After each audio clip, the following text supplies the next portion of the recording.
할렐루야. 아멘. 아멘. 요즘 최근에 한국에서 화제를 모으고 있는 TV 프로그램이 하나, 물론 여러 가지 있는데 그 중에 저도 즐겨보는 프로그램이 하나 있습니다. 바로 이혼 숙녀 캠프라고 하는 겁니다. 혹시 여러분 보신 적이 있으십니까?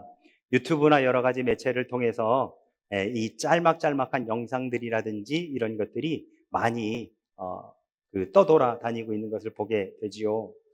아, 이 이혼 숙녀 캠프는 한 세 커플 정도가 며칠 동안의 기간 동안 함께 캠프로 들어와서 그 캠프 기간 동안 각 가정별로 어떤 일이 있었는지를 각 가정의 관찰 카메라를 통해서 지켜보고, 이것은 한쪽은 뭐라 그럴까요?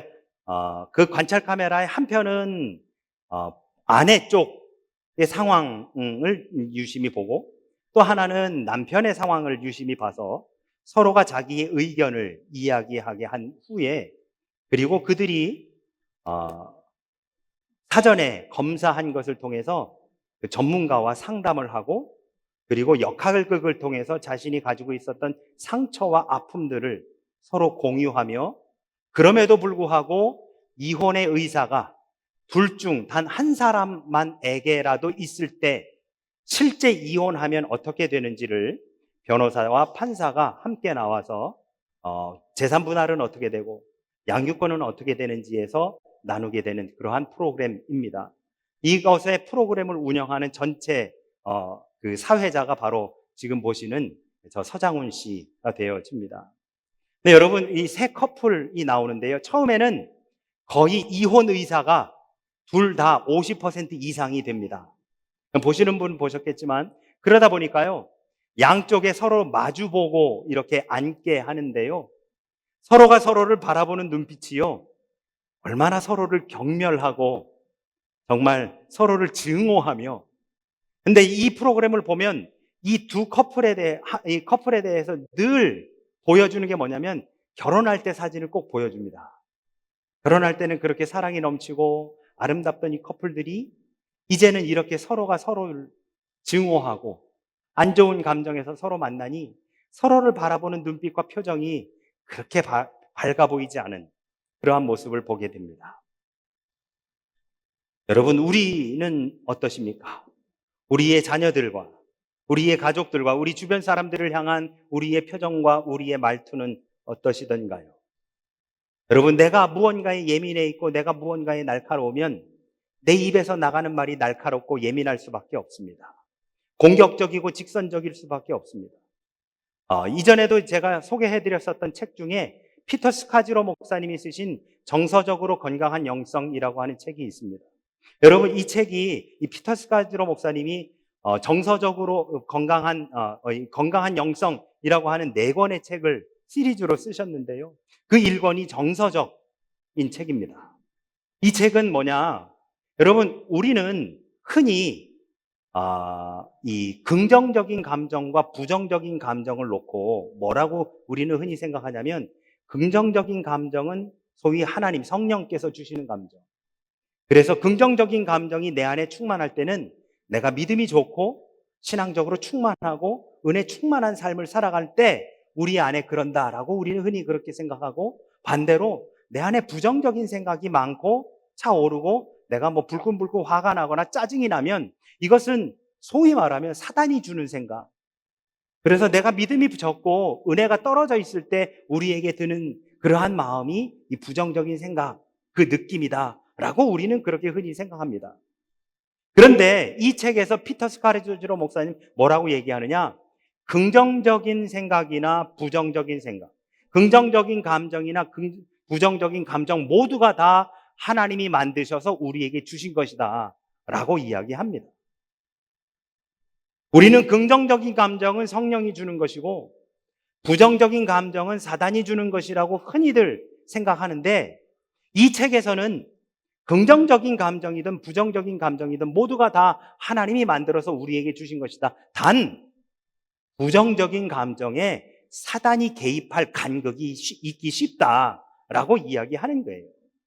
긍정적인 감정은 우리가 잘 알고 있다시피 성령 충만함으로 서로 아픔도 상처도 다 싸매줄 수 있는 그런 감정인데, 이것에 반해 부정적인 감정 역시 하나님이 주신 것이기는 하지만 여기에 사단이 틈타기 쉽다라고 하는 것이죠.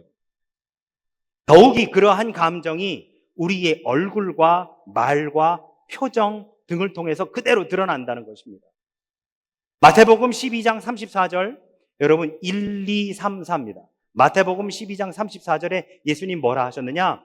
마음에 가득한 것을 입으로 말함이니라 라고 그렇게 말씀하셨어요. 여러분, 어떤 사람은 만나기만 하면 돈 얘기만 하는 사람이 있습니다. 어떤 사람은 만나면 남 욕하는 사람도 있습니다. 어떤 사람은 만나면 다른 사람 칭찬하는 사람이 있습니다.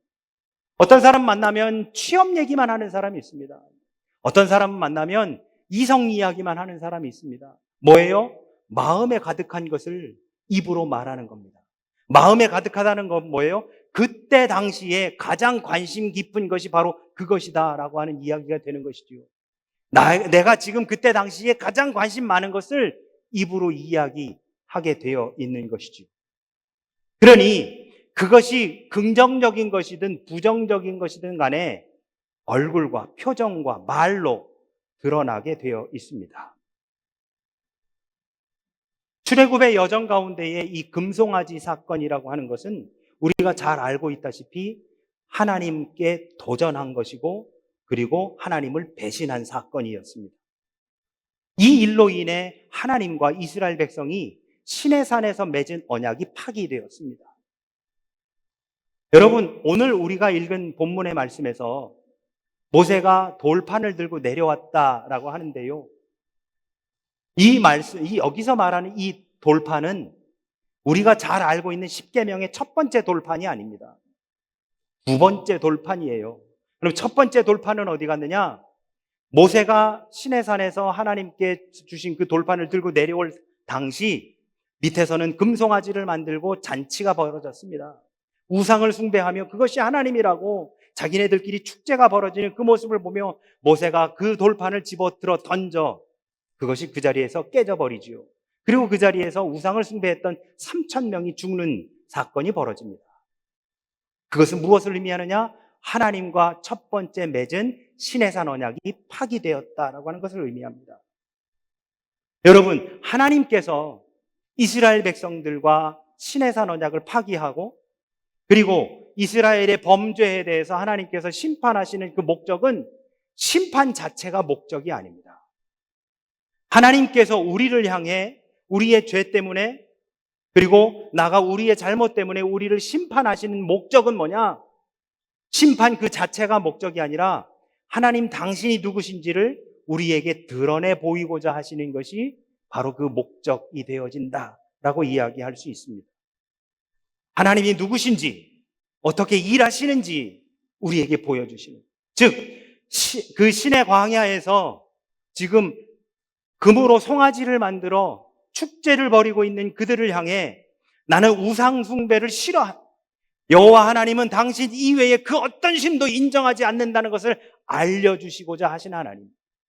3,000명을 죽이는 게 목적이 아니라, 그 언약을 파기하는 것이 목적이 아니라 당신이 누구신지를 알려주고자 하심이 바로 그 심판의 목적이었다라고 하는 것이죠. 그래서 다시 한번 그 반복적으로 하나님 앞에 범죄하지 않도록 하고자 하심이 하나님의 목적이다라고 하는 것입니다. 여러분, 우리는 하나님을 알아가야 합니다. 우리의 삶은 하나님을 알아가야 됩니다. 저는 이번에 제가 좀 쉼의 시간을 갖고 충전의 시간을 가지면서 읽었었던 책 중에 한 문장이 제 머릿속에 남았습니다. 그것이 무엇이냐? 우리는 하나님을 알아가야 한다라고 하는 것이었습니다. 우리는 하나님을 알아가야 한다. 여러분께 여쭤보고 싶습니다. 여러분, 하나님을 알아가기 위해 여러분 무엇을 하고 계십니까? 하나님을 알아가기 위해 여러분 무엇을 하고 계십니까?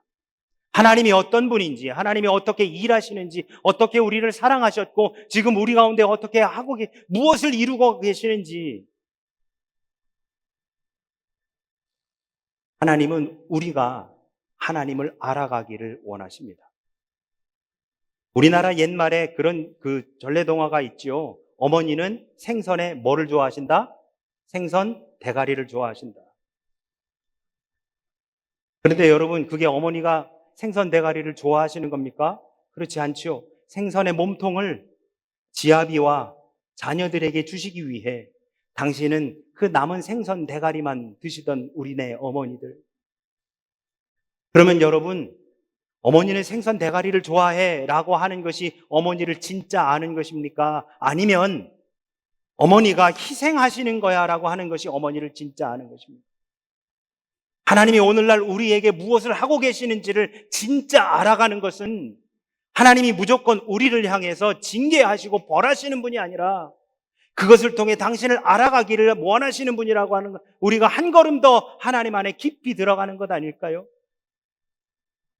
하나님을 알아가는 것은 예배로 시작해서 예배로 맞춰져야 됩니다. 무슨 말이냐? 여러분, 우리가 교회에 나와 하나님을 예배함은 하나님을 알아가는 첫 번째 걸음입니다. 여기에 GBA, 목장 모임, 선교회, 찬양팀, 교회학교, 우리가 교회에서 하는 모든 모임들과 이러한 행위들이 결국 하나님을 알아가기 위한 우리들의 행위가 되어야 하는 것이고, 그것을 통해 다시 한번 예배로서 완성되어져야 된다라고 하는 것이지요. 하나님을 깊이 알면 알수록 우리의 예배 안에는 기쁨이 넘칠 줄로 믿습니다. 하나님을 알아가면 알아갈수록 우리의 예배가 더욱더 은혜가 넘치는 예배가 되어질 줄로 믿습니다. 뒤집어서 지금 내 예배가, 지금 내가 하나님 앞에 드리는 예배가 밍숭맹숭하다?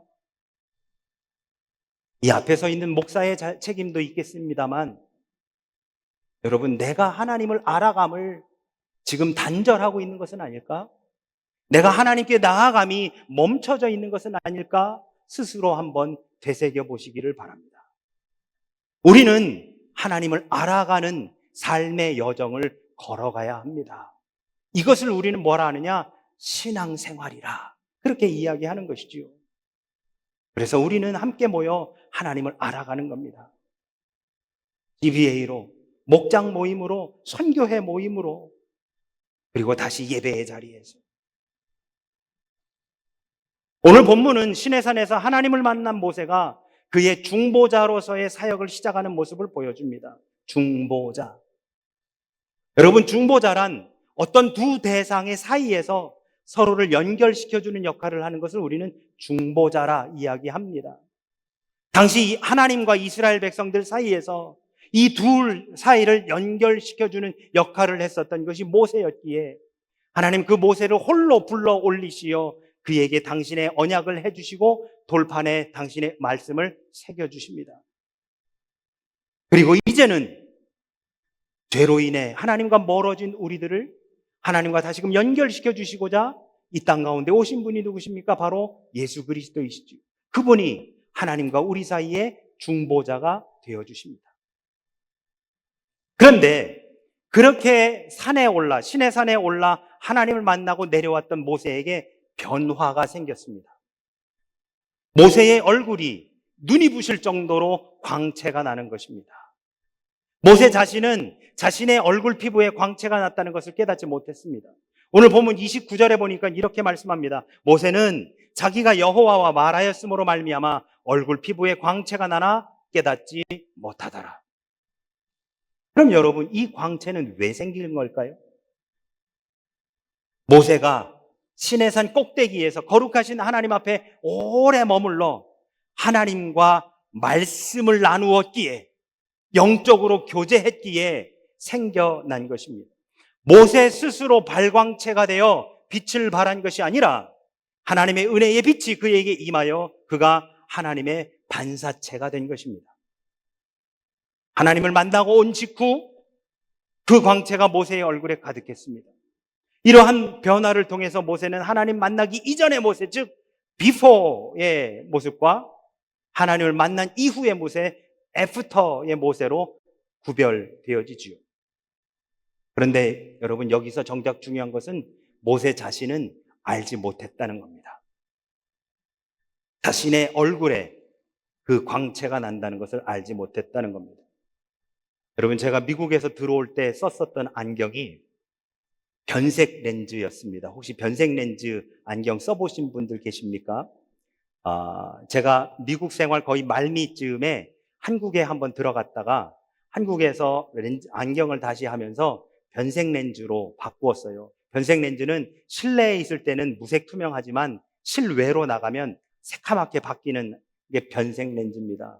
그때 그 변색 렌즈로 안경을 하는데 그 안경점 사장님이 물으시더라고요. 아예 새카맣게 되는 걸로 해드릴까요? 아니면 한 50%만 새카맣게 되는 걸로 해드릴까요? 아예 새카맣게 되는 걸로 해달라고 했습니다. 근데 여러분, 이 변색 렌즈가 단점이 있습니다. 그게 뭐냐면 밖에 있다가 안으로 들어오면요, 이게 완전히 투명해지는 게 아니고요, 약간 회색빛 비슷하게 나요. 그러면 사람의 인상이 굉장히 이상하게 보일 때가 간혹 있습니다. 제가 그 안경을 쓰고 저희 아내를 처음 만나러 나갔더랬습니다. 그랬더니요, 나중에 저희 아내가 저한테 하는 말이 제발 그 안경 좀 쓰고 다니지 말라고 저한테 얘기를 하더라고요. 그래가지고 제가 그러면 당신이 원하는 걸로 안경 맞추자 해가지고 안경을 맞췄었던 기억이 있습니다. 그런데 여러분, 변색 렌즈의 또 하나의 특징은 뭐냐? 쓰고 있는 사람은 렌즈의 색깔이 변하는 것을 모른다는 겁니다.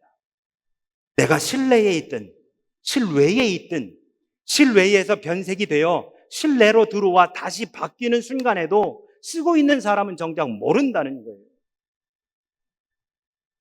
모세가 하나님을 만나 영적으로 충분히 교제하는 그 가운데에 자신의 얼굴에 광채가 났음에도 불구하고 모세 스스로는 몰랐어요. 어떻게 알았습니까? 아론과 온 이스라엘 자손들이 모세에게 왔더니 모세의 얼굴에 그렇게 광채가 나니까 두려워서 모세 근처에 가지를 못하는 겁니다. 그러니까 30절에 뭐라고 되어 있느냐? 아론과 온 이스라엘 자손이 모세를 볼 때에 모세의 얼굴 피부에 광채가 남을 보고 그에게 가까이 하기를 두려워했다라고 성경은 기록하고 있습니다. 모세는 그들이 두려워하는 것을 그제서 알고, 그리고 내가 뭔가 변화되었구나 라고 하는 것을 깨닫고 그들을 다시 초청합니다. 그리고 그들과 대화를 나누기 시작합니다. 그런데 여기에서 모세가 그들과 나눈 대화는 단순한 일상의 신변 잡기가 아니에요. 여러분 생각해 보셔요. 하나님과 영적으로 교제하고 내려온 사람이 다른 사람들과 제일 처음 만나가지고 하는 얘기가 뭘까요? 밥은 먹었어? 어제 잠은 잘 잤어? 이런 얘기 할까요? 아니에요. 그 산에서 있었던 이야기, 하나님 만나면서 내가 경험했던 그 하나님에 대해서 알려주기 바쁜 거예요. 내가 만난 하나님은, 나에게 말씀하신 하나님은, 내게 찾아오신 하나님은 이런 분이셨어 라고 하는 그 이야기를 하기 바쁜 거예요. 하나님의 말씀 전하는 일을 마치고 그들이 다 돌아간 다음에도 이 모세의 얼굴에 나는 광채가 계속되니까 모세가 뭘 했다고요? 수건으로 얼굴을 가렸다고요. 33절에 보니까 이렇게 말씀합니다. 모세가 그들에게 말하기를 마치고 수건으로 자기 얼굴을 가렸더라. 여러분, 얼굴을 왜 얼굴이라고 하는지 혹시 아십니까? 얼굴이라고 하는 단어의 의미가 뭔지 혹시 아십니까? 서울대학교 송준호 교수에 의하면 얼굴은 얼이 깃드는 굴이라고 합니다. 얼이란 정신, 정기, 기상을 말하지요. 굴은 말 그대로 케이프, 굴, 구멍을 의미합니다. 즉 얼굴이란 우리의 정신이 모이는 곳이라고 하는 의미를 가진 말이 바로 얼굴입니다. 그러다 보니 기쁨과 감사가 넘치는 사람의 얼굴은 늘 환하게 펼쳐져 있는 반면에 근심과 걱정이 가득한 사람의 얼굴은 늘 찌푸리고 있고 온 세상의 근심을 다 담고 있는 표정을 지으면서 살아가지요. 오늘 저는 말씀을 준비하면서 세 가지의 얼굴에 대해서 고민해 봤습니다. 첫 번째, 하나님의 얼굴입니다. 우리가 잘 알고 있다시피 하나님의 얼굴은 보이지 않는 얼굴입니다. 아니, 볼 수 없는 얼굴입니다. 우리는 하나님의 얼굴을 볼 수 없습니다. 그렇기 때문에 하나님의 얼굴은 보는 얼굴이 아니라 느끼는 얼굴입니다. 마치 앞을 보지 못하는 사람이 내 앞에 있는 다른 상대의 얼굴을 손으로 만져보며 오똑한 코와 그 위에 약간 움푹 들어가 있는 눈, 그 위에 난 눈썹과 이마, 그리고 귀를 만져보면서 아, 네 얼굴은 이렇게 생겼구나라고 느끼는 것과 마찬가지로 우리도 하나님의 얼굴은 보는 것이 아니라 우리가 삶을 살아가면서 내게 다가오신 하나님, 말씀하신 하나님, 일하시는 하나님, 형통케 하시는 바로 그 하나님을 경험하고 체험하며 느끼는 것입니다. 여러분, 하나님은 만나볼 수 있는 분입니다.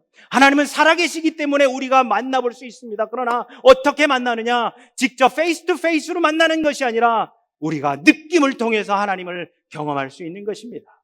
하나님은 늘 당신의 얼굴을 우리에게 보여주신, 시편 기자는 시편 17편 5절에서 나는 의로운 중에 주의 얼굴을 배우리니 깰 때에 주의 형상으로 만족하리이다 하고 노래합니다. 또한 67편 1절에서는 하나님은 우리에게 은혜를 베푸사 복을 주시고 그의 얼굴빛을 우리에게 비추사라고 그렇게 노래합니다. 또한 민수기 6장 25절과 26절은 이렇게 말씀합니다. 여호와는 그의 얼굴을 내게 비추사 은혜 베푸시기를 원하며 여호와는 그 얼굴을 내게로 향하여 드사 평강 주시기를 원하노라. 여러분, 여호와 하나님의 얼굴을 늘 구하시는 저와 우리 모두가 되시기를 주의 이름으로 축원합니다. 서두에서 말씀드린 것처럼 그러면 하나님의 얼굴을 구하는 건 도대체 뭐예요? 하나님의 얼굴을 느끼고자 하는 것은 도대체 뭐예요? 하나님을 알아가는 것입니다.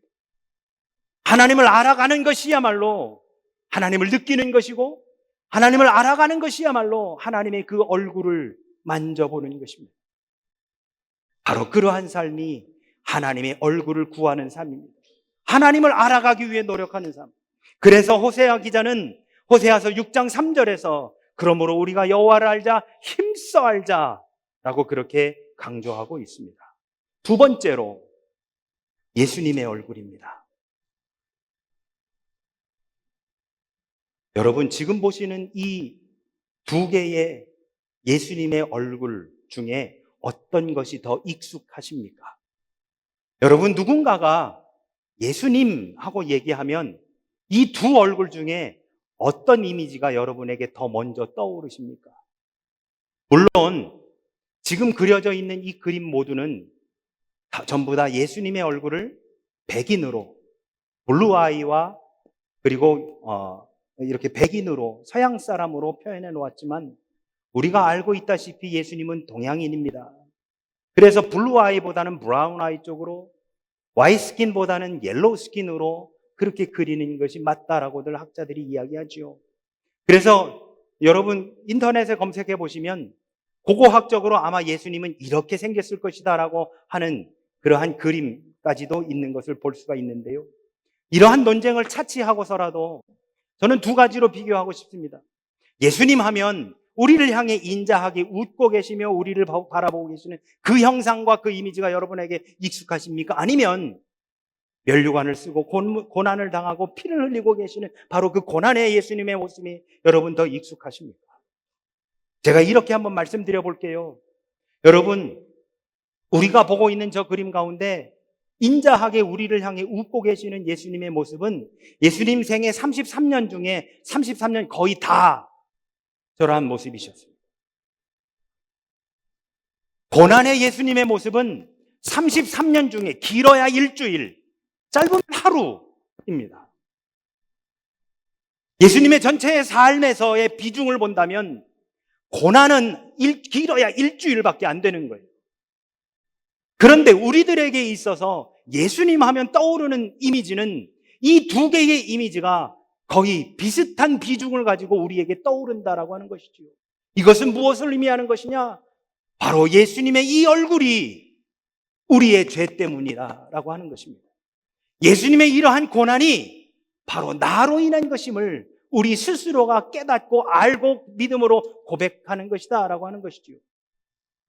모세의 광채나는 얼굴이, 구약에서 모세의 이 광채나는 얼굴은 신약에서 예수님께서 변화되어지신 그 모습으로 다시 승화됩니다. 마태복음 17장 예수님께서 변화되신 장면이 소개되는데요. 17장 2절에 그들 앞에서 변형되사 그 얼굴이 해같이 빛나며 옷이 빛같이 휘어졌더라. 그래서 그 자리에 함께 있었던 베드로가 주여 여기가 좋사오니 초막셋을 짓고 하나는 엘리야를 위하여, 하나는 모세를 위하여, 하나는 주를 위하여. 모세의 얼굴에 나타난 영광이 사람들을 놀라게 했다면 예수님의 얼굴에 나타난 영광은 그보다 더 큰 영광이며 더 놀라운 것임을 우리는 알 수 있습니다. 왜? 모세는 120세의 느보산에서 죽고 거기에서 숨을 다했지만 예수님은 십자가 위에서 돌아가셨다가 사흘 만에 부활하신 분이시기 때문에 그렇습니다. 사도 바울에 의하면 모세의 얼굴에 나타난 영광은 시간이 지나면 사라질 일시적인 영광이지만 예수님의 얼굴의 영광은 영원히 사라지지 않을 영광이라고 하고 있으니 고린도후서 3장 18절 우리가 다 수건을 벗은 얼굴로 거울을 보는 것 같이 주의 영광을 보매 그와 같은 형상으로 변화하여 영광에서 영광에 이르니 곧 주의 영으로 말미암음이니라 하고 사도 바울은 고백하고 있습니다. 하나님 영광 그 자체이신 예수 그리스도께서 우리를 위해 십자가를 지시고 죽으셨다가 사흘 만에 부활하셨다. 바로 이것이야말로 진정한 영광이요 진정한 승리가 되는 것이지요. 끝으로 우리의 얼굴입니다. 여러분, 우리는 최초 하나님의 형상, 하나님의 얼굴 이마고데이로 지음받은 존재들입니다. 그런데 우리가 죄를 지음으로 말미암아 이 하나님의 형상 이마고데이, 하나님의 얼굴을 잃어버리고 살았어요. 예수님께서 고난당하시고 죽임당하심으로 말미암아 우리는 비로소 이 이마고데이, 하나님의 형상, 하나님의 얼굴을 회복하게 되었습니다. 때론 힘들고 때론 넘어져도 우리의 손을 붙잡고 계시는 그 주님의 강한 손을 의지하여 다시 일어나 그리스도인으로 그리스도인답게 나아가는 우리가 될 수 있도록 해주신 바로 그 은혜. 세상의 다른 사람들처럼 스스로 빛나지 못한다고 자책하지 마십시오. 나는 되는 일이 없다고 스스로를 평가하지 마십시오. 하나님은 왜 나만 이렇게 두시냐고 스스로 가스라이팅하지 마십시오. 주님께서는 우리에게 이렇게 말씀하십니다. 마태복음 5장 14절 너희는 세상의 빛이라. 16절입니다. 이같이 너희 빛이 사람 앞에 비치게 하여 그들로 너희 착한 행실을 보고 하늘에 계신 너희 아버지께 영광을 돌리게 하라. 여러분, 세상 사람들은 스스로 빛나는 발광체가 되기를 원합니다. 그런데 우리는 잘 압니다. 그 빛은 유한하다는 것을요. 그래서 우리는 스스로 빛나는 발광체가 될 것이 아니라 하나님의 영광을, 예수 그리스도의 그 빛을 반사체가 되어야 하는 것입니다. 하나님의 은혜의 반사체, 하나님의 사랑의 반사체, 하나님의 영광의 반사체가 되어야 합니다. 세상 사람들처럼 스스로 빛나는 발광체가 되려 하기 때문에 잘 안 되는 겁니다. 그 유한한 빛을 소유하려 하기 때문에 잘 되지 않는 것입니다. 우리는 반사체가 되어야 합니다. 하나님의 영광의 반사체가 되어야 합니다. 사랑하는 우리 영광의 성도 여러분, 우리 기독교는 변화의 종교입니다. 예수님을 만나기 이전에 하나님의 형상 그 이마고데이를 잃어버렸었던 우리의 삶에서 예수님을 만난 이후 이마고데이를 회복한 변화, 그렇게 변화된 우리들이 속해 있는 가정과 직장과 교회와 사회와 세계가 변화되는 것, 이것이 바로 기독교의 신앙입니다. 그렇기 때문에 여러분, 우리는 우리 스스로 빛을 발하는 발광체가 아니라 예수 그리스도의 그 빛을 반사하는 반사체가 되어야 합니다. 그 영광의 빛을 받아 죄사함을 받았고 하나님의 자녀가 되었습니다. 특별히 이 혼란함과 어두움 가득한 이 시기에 저마다 자신이 발광체가 되고 싶어서 하는 그 사회 속에서 우리는 반사체가 되어야 합니다. 주님의 영광의 반사체. 아까 나누었었던 말씀에서 너희는 세상의 빛이 될 것이다 라고 말씀하지 않았습니다. 너희는 이미 세상의 빛이라고 주님은 우리에게 말씀하고 계십니다. 우리의 참된 신앙이,